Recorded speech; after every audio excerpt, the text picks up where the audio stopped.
Earth emerged from the chaos of the Zorlak attack with a strange mix of devastation and determination.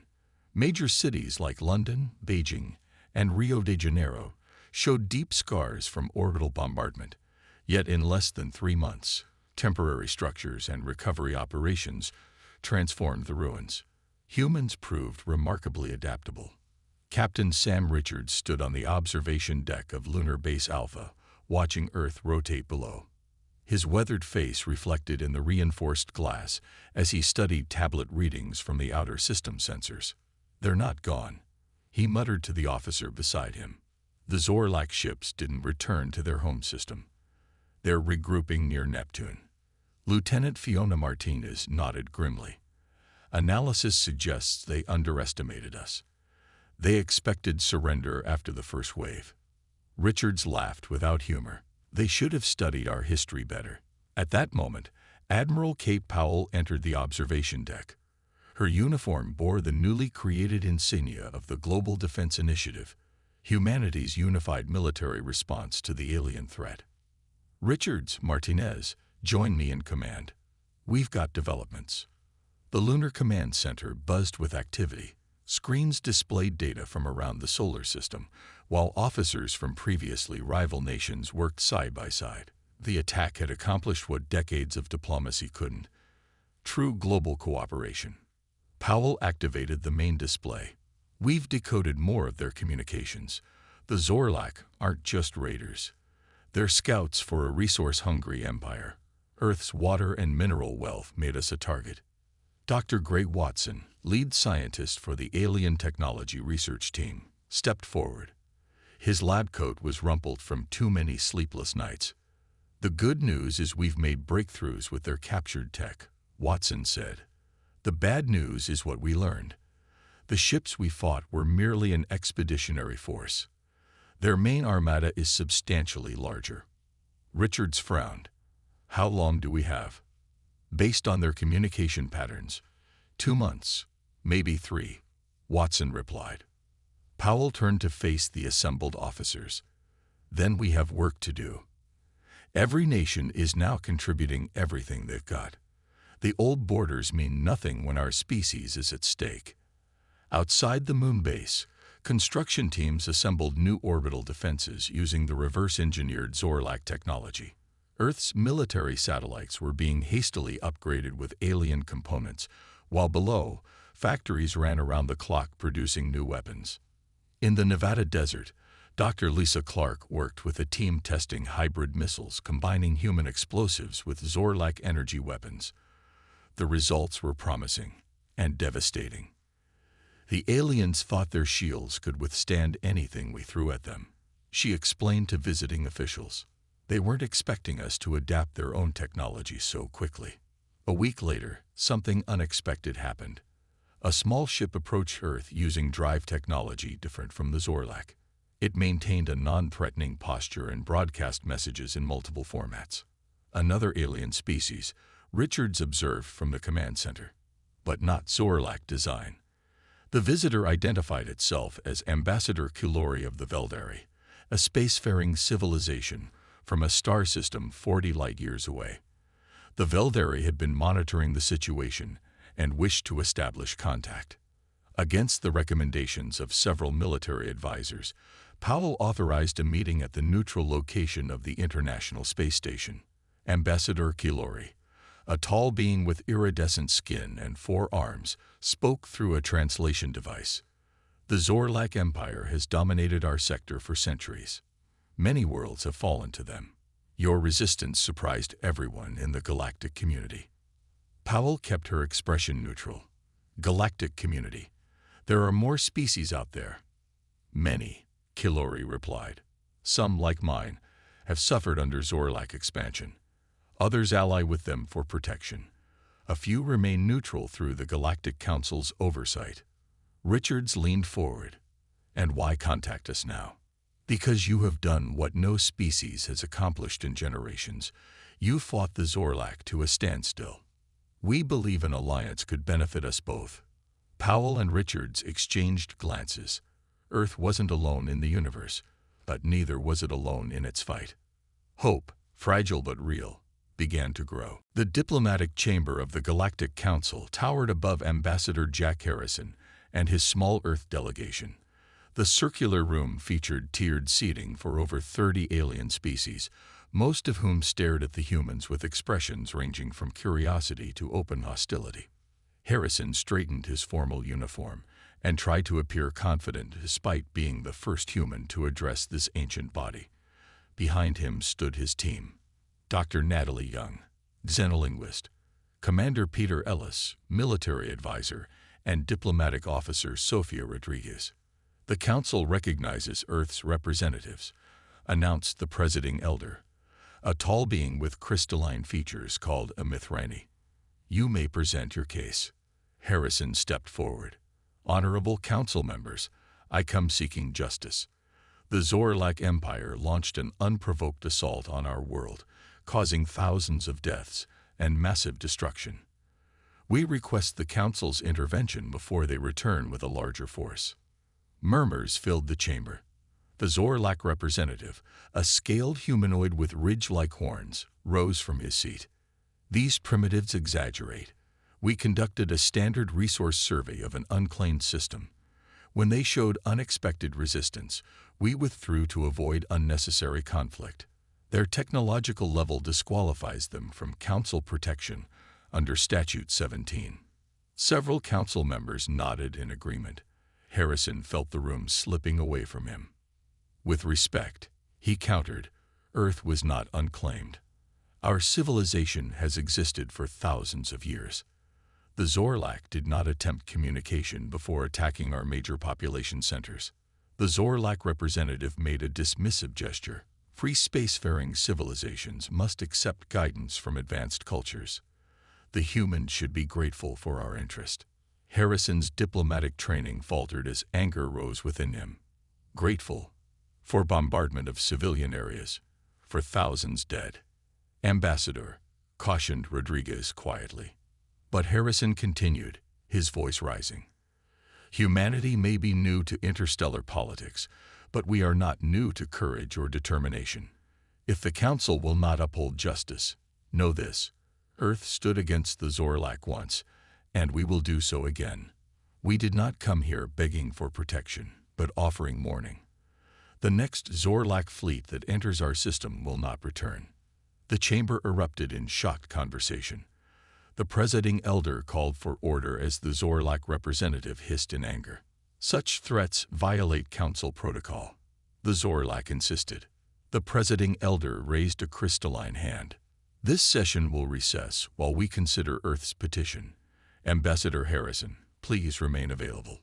As the humans were escorted to waiting chambers, Commander Ellis whispered, "That might not have been diplomatic, but it definitely got their attention." Later that evening, as the Earth team reviewed their options, a soft chime indicated visitors. 2 alien beings entered, one with feathered skin in blue-green hues, the other small with 6 limbs and large eyes. "I am Council Member Kira of the Veldari," said the feathered one. "This is Representative Zol of the Atraxians. We must speak privately." Once security sweeps confirmed no surveillance, Kira spoke frankly. "Your directness was refreshing, Ambassador. The Council has grown complacent under Zorlak influence." "Influence?" asked Harrison. Zol's translator conveyed his rapid clicks.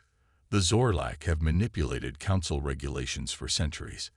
They classify worlds as pre-spacefaring to justify resource extraction, then prevent those civilizations from advancing through targeted destruction. They've done this before," Harrison realized. "To 17 known worlds," confirmed Kira.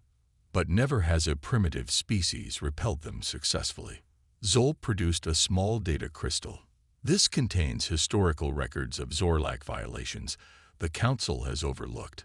Also, intelligence on their military capabilities." Harrison accepted it carefully. "Why help us?" "The balance of power has stagnated too long," Kira explained. "Many members secretly hope for change, but fear Zorlak reprisal. Your world's resistance offers an opportunity." "We need evidence of specific violations," added Zol. "Something current, not historical." Harrison looked at his team, seeing hope dawn on their faces. "So we build a coalition." "Precisely," said Kira. "The Council follows precedent above all. If Earth can establish the Zorlak as aggressors, others will follow your lead." As their visitors departed, Rodriguez turned to Harrison. "Seems we found our first allies." "And the Zorlak have made their first mistake," Harrison replied. "They'd assumed we would stand alone." The chamber on Lunar Base Alpha had been hastily converted into an alien reception area. The Earth's first official alliance with extraterrestrial species was about to be formalized. General Frank Miller paced nervously, his boots echoing on the metal floor. "Are we really doing this?" he asked Admiral Powell. "Trusting beings we met just weeks ago." Powell adjusted her uniform. "We don't have much choice. The Zorlak fleet will arrive in 45 days. The doors slid open as 3 distinctly different alien delegations entered. The Veldari, led by Ambassador Kilori, moved with fluid grace, their iridescent skin catching the light. The Atraxians, small 6-limbed beings, skittered forward efficiently. Most surprising were the Neridal, tall, plant-like entities who seemed to communicate through subtle color changes across their bark-like skin. Harrison stepped forward. "On behalf of Earth, we welcome our new allies." Kilori bowed slightly. "The Veldari High Council has authorized full technological exchange. Our shield systems will help protect your world." The lead Atraxian, Zol, clicked rapidly as his translator converted. "Atraxian faster-than-light communication networks will be integrated with your defense systems. No Zorlak ship will move without your knowledge." The Neridal representative, whose name translated roughly as "growing in darkness," communicated through a specialized device. "My people rarely leave our forest worlds, but the Zorlak threat concerns all. Our biological engineering can strengthen your weapons and healing capabilities." Powell nodded respectfully. "Earth appreciates your support, but why risk Zorlak retaliation?" Kilori's skin rippled with what humans now recognized as emotion. The Zorlak have dominated through fear for too long. Their resources are stretched thin across dozens of conquered worlds. "Your unique resistance created opportunity," added Zol. "The Zorlak never adapt their tactics, believing their technology superior to all. This arrogance is weakness." The alliance ceremony was simple but meaningful. Each species contributed physical symbols: Veldari shield emitters, Atraxian communication crystals, Neridal growth serums, and an Earth olive branch cast in titanium. Within days, alien engineers worked alongside humans in facilities worldwide. In Arizona, Veldari technicians helped install shield generators on military bases. In orbit, Atraxian specialists enhanced Earth's satellite network. In medical labs across Europe, scientists studied Neridal healing compounds that could save thousands of injured. Dr. Ben Carter examined a damaged tissue sample under microscope as it regenerated with Neridal compounds. Amazing. This could revolutionize battlefield medicine. At the Nevada Weapons Testing Range, Major Diane Foster watched as standard missiles were upgraded with Veldari components. When fired at the test target, the missile passed directly through the replica Zorlak shield. "Their shields are calibrated against energy weapons," explained the Veldari engineer. "They never expected physical projectiles enhanced with phase-shifting technology." Foster grinned. "So we're combining 19th century ballistics with technology centuries beyond us." "A uniquely human approach," the Veldari agreed, seeming impressed. At Mission Control in Houston, Atraxian specialists installed FTL communication relays that would give Earth real-time intelligence on Zorlak movements.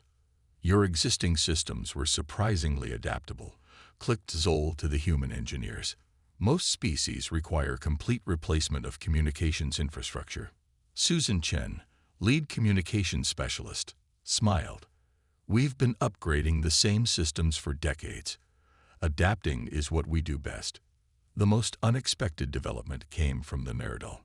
Their biological experts studied Earth's ecosystems with fascination, particularly focusing on extremophile bacteria from deep ocean vents. These simple organisms have remarkable properties. Growing in darkness communicated to the scientific team. Combined with our enhancement methods, they could disable Zor-like biomechanical systems without harming organic life. As the three alien species worked with humans, they discovered something they hadn't anticipated: humanity's incredible creativity in applying their technologies in novel ways. The Veldari were stunned when humans created mobile shield generators small enough for individual soldiers. The Atraxians marveled at Earth's integration of their communication technology with existing internet infrastructure, creating redundancies the Atraxians had never considered. Admiral Powell reviewed progress reports with satisfaction. 3 weeks ago, we faced extinction. Now we have a fighting chance. Harrison nodded. And something the Zor-like don't expect. Friends, Commander Olivia Wells stood in the massive hangar of the repurposed International Space Station, now designated Defense Platform Alpha. Around her, hundreds of technicians swarmed over Earth's hastily assembled defense fleet. The air smelled of hot metal, ozone, and determination. "We've got 17 days before the Zor-like arrive," she announced to her engineering team. "Every ship needs to be combat-ready in 10. "With respect, Commander, that's impossible," said Chief Engineer Paul Garcia, gesturing to the half-assembled vessels. "We're retrofitting civilian craft with alien tech we barely understand." Wells fixed him with a steady gaze. "Impossible is not an option, Chief. The Zor-like don't believe we can defend ourselves. That's our advantage." In the adjacent laboratory module, Dr. Alan Frost worked with a mixed team of human and alien scientists. Holographic displays showed weapon schematics that combine Neridal biological components with Earth metals and Veldari energy systems. The beauty of this hybrid approach, Frost explained to visiting military officials, is that the Zor-like have never encountered it before. Their defensive systems are designed to counter known weapon types. He demonstrated by activating a small prototype. The device hummed softly, creating a field that disrupted the test Zor-like shield generator instantly. "Their shields operate on consistent frequencies," Frost continued. "Our weapons shift randomly through thousands of patterns per second. By the time they adapt to one, we've already moved to another." On Mars, Earth had established its first off-world military base. Underground facilities housed both training centers and manufacturing plants. Similar outposts were hidden throughout the asteroid belt, on several moons of Jupiter, and even in the clouds of Venus. Each location was designed to appear as a scientific research station from the outside. Captain Erica Nash oversaw the deployment of stealth observation platforms at the edge of the solar system. These tiny unmanned vessels, enhanced with Atraxian cloaking technology, would provide crucial intelligence on the incoming Zor-like fleet. "Deploy units 7 through 12 along the projected approach vector," she ordered from her command post on Ganymede. "Keep the rest in reserve for secondary positions." The first images from these platforms revealed sobering news. The approaching Zor-like armada was massive, over 300 vessels compared to the 60 that had attacked Earth initially. Admiral Powell studied the intelligence reports in the war room beneath Geneva. "They're not taking chances this time," she noted grimly. Harrison, recently returned from the Galactic Council, nodded. "The Zor-like commander is named Director.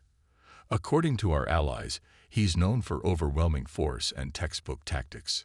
"Textbook can be predictable," Powell replied, studying the Zor-like formation patterns. "They're maintaining standard approach configurations, no adaptation based on their previous encounter with us." Earth's strategy was deceptively simple. The planet would appear minimally defended, with obvious but limited military presence in orbit.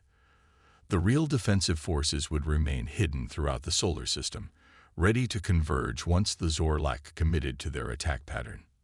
Dr. Kevin Wallace led the team developing the command and control systems. "The key is coordination," he explained during the final briefing. "Our forces are smaller but more flexible. Every captain needs to understand the overall strategy while maintaining initiative. The Earth fleet conducted its final training exercises in the shadow of Saturn, using the planet's rings to mask their energy signatures. The ships were an odd mixture: converted cargo vessels, hastily completed military prototypes, and even modified space stations converted into carriers for smaller fighters. On the bridge of the flagship Defiance, Commander Wells watched her tactical display as the fleet executed a complex defensive maneuver flawlessly. "They're ready," she reported to Powell. "As ready as they can be." Throughout the solar system, humanity prepared. Civilian populations moved to hardened shelters. Military personnel took their positions. Earth's surface defense systems were powered up, but kept on minimal settings to avoid detection. 8 days before the expected arrival of the Zorlak fleet, a final transmission was sent to all Earth forces. It contained just 4 words: "Remember what we're protecting." As the message reached the furthest outpost on Pluto's moon Charon, the first wave of Zorlak ships crossed the heliosphere boundary. The countdown to Earth's greatest test had begun. The Zorlak fleet emerged from faster-than-light travel near Neptune's orbit, their massive ships arranging themselves in perfect attack formation. 300 vessels, each bristling with weapons, moved with mechanical precision toward Earth. At their center, the command ship Dominant will dwarfed all others. On its bridge, General Drektor surveyed tactical displays with satisfaction. His scaled face reflected the blue glow of holographic projections showing minimal Earth defenses. "Pitiful," he remarked to his second-in-command. "They've managed a few orbital platforms and perhaps 50 combat vessels. This resistance will be brief." "The Supreme Commander expects the planet secured within 7 rotations," his subordinate replied. Drektor's mouth formed what passed for a smile among his species. "We shall require only 3. The Zorlak advance continued unchallenged past Neptune and Uranus. Long-range scans showed Earth frantically moving ships into defensive positions around their homeworld. Exactly as expected. As the alien armada approached Jupiter, Captain Lisa Chen watched from her hidden position inside the gas giant's moon Europa. Around her, 50 Earth vessels powered up silently, their new stealth systems masking their energy signatures. "All ships confirm ready," her communications officer reported quietly, as if the Zorlak might somehow hear through the vacuum of space. Chen nodded. "Wait for the signal." The signal came shortly after the Zorlak passed Jupiter. A seemingly routine adjustment of an Earth communications satellite sent a coded pulse through the Atraxian FTL network. Throughout the solar system, hidden Earth forces acknowledged receipt. The Zorlak fleet maintained its tight formation as it passed the asteroid belt. General Drektor ordered final weapon checks as they approached Mars. "Begin standard approach pattern," he commanded. "Target their orbital defenses first, then planetary command centers." "General," his sensor officer interrupted, detecting unusual movement in the asteroid belt. Before Drektor could respond, dozens of asteroids suddenly changed course, accelerating toward his fleet. Not asteroids, disguised Earth vessels shedding their rocky camouflage. "Evasive action," Drektor ordered, but the perfect formation that was the Zorlak's strength became their weakness. Ships collided as they attempted to break formation. Captain Chen's voice reached every Earth vessel through the Atraxian network. "Execute Thunderbolt." From hiding places throughout the solar system, Earth's true defense fleet emerged. Ships burst from Saturn's rings. Others rose from Venus's cloud cover. Vessels hidden on the dark side of Mars ignited engines simultaneously. The Zorlak found themselves caught in a 3-dimensional ambush, Earth ships attacking from all directions using unpredictable patterns. "Impossible," Drektor hissed as damage reports flooded in. "Their technology. These are not the same primitives we fought before." The Zorlak's standardized defense systems struggled against Earth's hybrid weapons. Missiles phased through shields designed to stop energy weapons. Biological agents delivered by tiny drones disabled ship systems without harming crew. Earth vessels performed maneuvers the rigid Zorlak tactical computers deemed impossible. Near Saturn's rings, the largest space battle in recorded galactic history unfolded. The Zorlak still outnumbered Earth forces, but their advantage diminished hourly. Their rigid command structure couldn't adapt to Earth's decentralized approach, where individual captains made tactical decisions based on changing conditions. Fall back to secondary formation, Director ordered as his fleet scattered. Regroup at designated coordinates. But the Earth forces anticipated the standard Zorlak tactic. Commander Wells led a strike force directly to the rally point, catching arriving Zorlak ships unprepared. The humans knew our protocols. Director realized with growing horror. How is this possible? Aboard the Defiance, Admiral Powell directed the battle alongside Harrison and their alien allies. The Velderi tactical advisor highlighted new opportunities as the Zorlak formation collapsed. Their command structure requires constant communication with the flagship, the Velderi explained. Isolate the dominant will, and their coordination will fail. Powell nodded to Commander Wells on the tactical display. You heard that, Olivia. Take your strike team and cut off that command ship. Wells' response was crisp. Already moving, Admiral. Her strike force of 12 nimble vessels broke through the disorganized Zorlak formations, their hybrid shields absorbing enemy fire. Using Saturn's rings as cover, they approached the massive dominant will from its blind spot. The Galactic Council chamber fell silent as the massive viewscreens displayed the ongoing battle in Earth's solar system. Council members from 37 spacefaring civilizations watched with a mixture of shock and awe as the supposedly primitive humans systematically dismantled the fearsome Zorlak fleet. This cannot be happening, muttered the Zorlak representative, his scaled skin paling to an unhealthy gray. These images must be falsified. The Presiding Elder's crystalline features remained impassive. The Council's own observation vessels confirm their authenticity. We are witnessing history, Representative Krazel. Ambassador Harrison stood calmly at the center of the chamber. Despite having barely slept in 3 days, he maintained perfect composure as he addressed the assembled delegates. Honorable Council, the evidence before you is clear. The Zorlak launched an unprovoked attack on Earth, twice. We have defended ourselves using means compatible with galactic law. Harrison gestured to the screens where Earth ships performed complex maneuvers that scattered the once perfect Zorlak formations. But self-defense is not why I stand before you today. Harrison continued. I am here because the Zorlak violation of Council law goes far beyond their assault on my world. With practiced timing, Harrison activated a data crystal provided by the Velderi and Atraxian allies. New images appeared on the Council screens. Records of previous Zorlak attacks on developing worlds, internal communications revealing plans to subvert Council authority, and resource extraction operations that violated dozens of regulations. The Council chamber erupted in overlapping voices as species that had long suspected Zorlak misconduct now saw proof. The Presiding Elder called repeatedly for order. Meanwhile, near Saturn, Lieutenant Ryan Foster led a small team of specially trained soldiers aboard a stealth insertion craft. Their mission was the most dangerous of the entire conflict: to board the Zorlak command vessel and access its secure data systems. 2 minutes to contact, announced the pilot as they approached the massive dominant will. Enemy sensors remained focused on the main battle. Foster checked his hybrid armor, a combination of Earth materials and narratal biological enhancements that would partially mask his life signs from Zorlak scanners. Remember, he told his team, we need the central data core intact. No explosives near the command center. Their craft attached to the Zorlak flagship's hull with barely a tremor. Using cutting tools enhanced with Velderi technology, they created an entrance and slipped inside. The interior was dimly lit with reddish emergency lighting. Damage from the battle had affected the ship's power systems.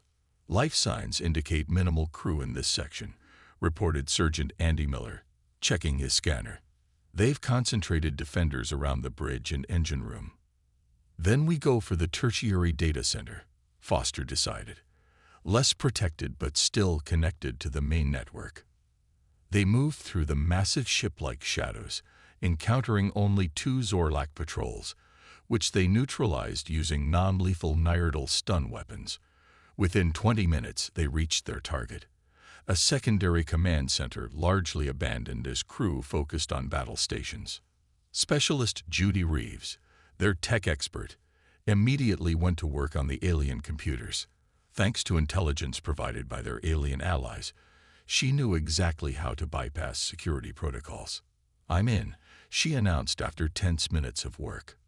Downloading now. What they found exceeded their highest hopes. Not just battle plans, but the entire Zorlak strategic database.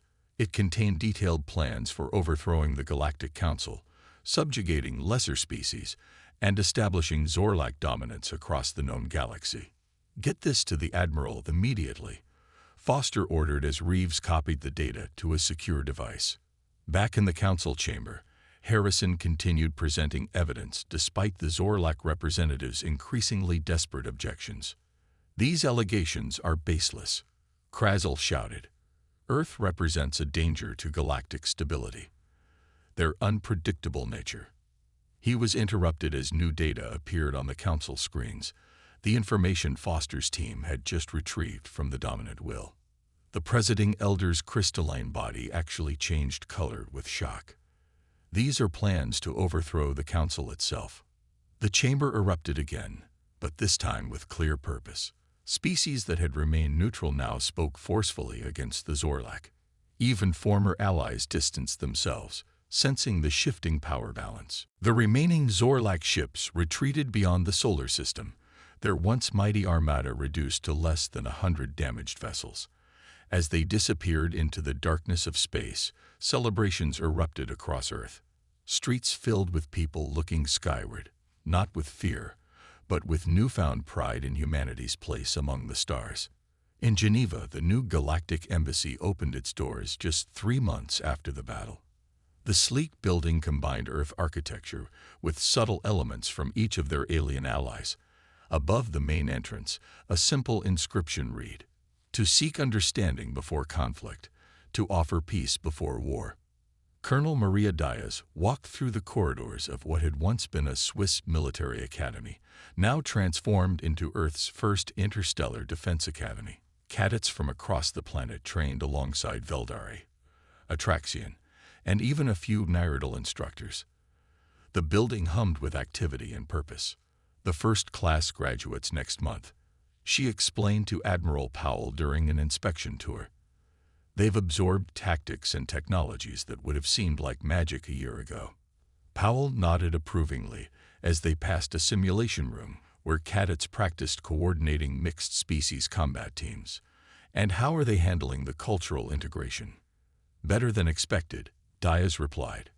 "Turns out human adaptability works for friendships as well as warfare." At the Galactic Council headquarters, Ambassador Harrison stood before the full assembly as they formally extended membership to Earth. The process normally took decades, but the defeat of the Zorlak had changed everything. "Earth accepts membership with humility and determination," Harrison stated as he received the ceremonial emblem of council status. "We come not to dominate but to contribute." The Presiding Elder's crystalline form glimmered in the chamber's light. "The Council recognizes that underestimating humanity was perhaps our greatest collective mistake. Your species brings a perspective long absent from our deliberations."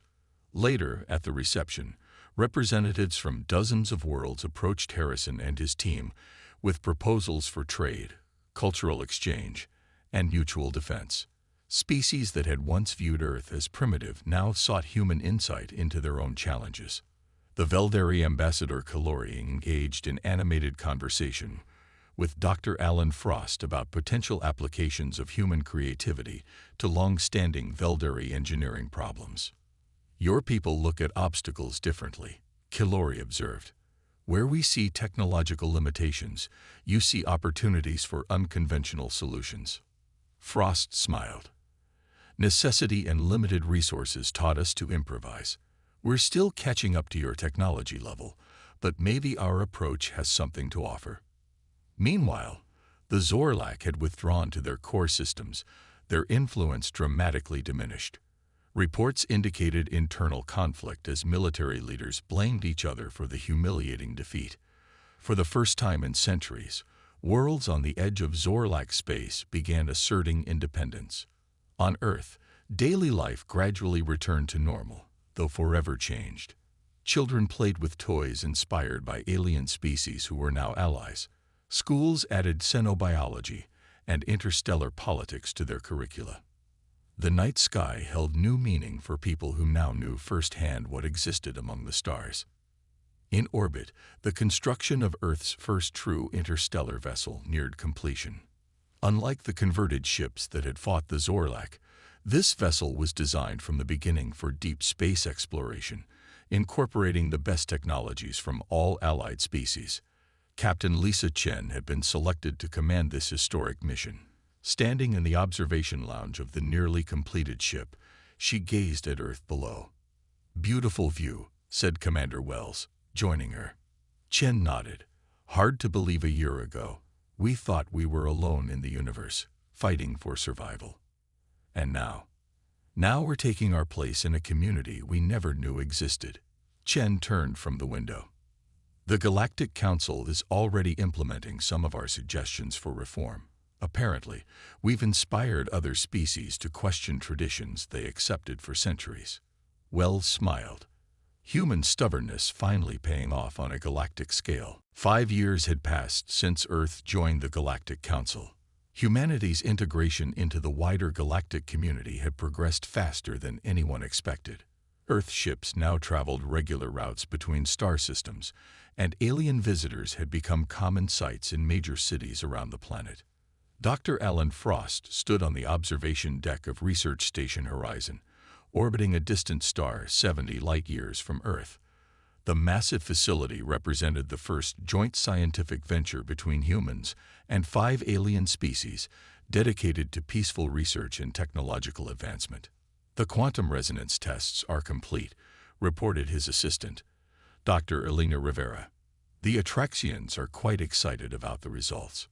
Frost nodded, watching as scientists from different worlds worked seamlessly together below. "They should be. This communication breakthrough will cut transmission delays by 60% across Council space." What had begun as necessity during war had evolved into something more profound. A unique approach to problem solving that combined multiple species perspectives. The Earth method, as it was now known throughout the galaxy, involved deliberately mixing teams from different civilizations to tackle complex challenges. Meanwhile, in deep space beyond the former Zorlak territory, Captain Lisa Chen's exploration vessel Unity made a historic discovery. After 3 years mapping unknown regions, they encountered a previously uncontacted species whose technological development roughly matched Earth's pre-space era. "Maintain safe distance and passive observation only," Chen ordered her crew. "Forward all data to Council First Contact Division." Her first officer, a Veldari named Terran, stood beside her on the bridge. 5 years ago, the Zorlak would have simply taken what they wanted from this world. Chen nodded solemnly. "That's why our work matters. Every species deserves the chance to develop on their own terms." The reformed Galactic Council had adopted this principle, championed by Earth's representatives, as fundamental law. The protection of developing civilizations was now enforced by a joint defense fleet in which humans served alongside former adversaries and allies alike. On Earth itself, the changes were equally profound. In London, the first hospital combining human medicine with marital biological healing techniques opened its doors. Patients with previously incurable conditions found new hope as the two approaches complemented each other in unexpected ways. Dr. Sarah Wilson watched as a young boy who had been paralyzed walked again, his nervous system repaired through combined therapies. 6 years ago, I would have told his parents nothing could be done, she said to her marital colleague. Now I wonder what other impossibilities we'll overcome together. In orbit above Mars, the Interstellar Defense Academy had expanded into a complex that trained personnel from 23 species. Colonel Maria Diaz, now General Diaz, reviewed graduation exercises with quiet pride. When we started this academy, many thought different species couldn't truly work together in combat situations, she told a visiting council delegation. Now our integrated teams outperform single-species units in every simulation. A young cadet approached with a question about tactical theory. Diaz smiled when she noticed the insignia on the cadet's uniform. He was from a reformed faction of the Zorlak, one of several who had overthrown their militaristic leadership after the defeat at Earth. Even former enemies could become allies when given the chance. In the farthest reaches of explored space, something stirred. Ancient sensors, dormant for millennia, detected the unusual energy signatures of Earth's hybrid technologies, a consciousness that had slumbered since before any current council species achieved space travel began to awaken. Humanity and their allies had changed the balance of the known galaxy, but the known was merely a fraction of what existed. Beyond the mapped regions lay older civilizations, greater threats and challenges that would test even the newfound unity of the council races. Ambassador Jack Harrison, now serving his final year before retirement, stood at the window of his office on Earth. A message had just arrived from a deep space monitoring station, flagging unusual energy readings beyond the frontier. Just when we thought things were settling down, he murmured to himself. The stars held more secrets than anyone had imagined, and humanity's greatest adventures were just beginning.